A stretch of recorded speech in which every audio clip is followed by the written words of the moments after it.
انسان کی ہدایت کے لیے تعلیمات اور ہدایات تو قرآن حکیم کے اندر آ گئیں،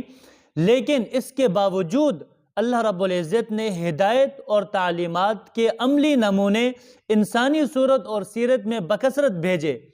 کیونکہ عملی نمونے کے بغیر صراط مستقیم پر چلنا یہ بہت ہی دشوار ہوتا ہے۔ یہ انعام پائے ہوئے لوگ انبیاء اور مرسلین ہیں، ان کی زندگی کے واقعات اور حالات قرآن پاک کے اندر بکثرت نقل ہوئے ہیں۔ ان میں سے علی الخصوص اس پاکیزہ جماعت کے پاکیزہ ترین سردار حضرت محمد مصطفیٰ صلی اللہ علیہ وسلم ہیں، پھر آپ صلی اللہ علیہ وسلم کے بعد آپ کے نائبین اور آپ کے جانشین، اور پھر اسی طرح ہر دور کے اندر اولیاء امت، صدیقین، شہداء اور عام صالحین کہ یہ بھی اپنے اپنے درجے میں نمونے کا کام اپنے بعد میں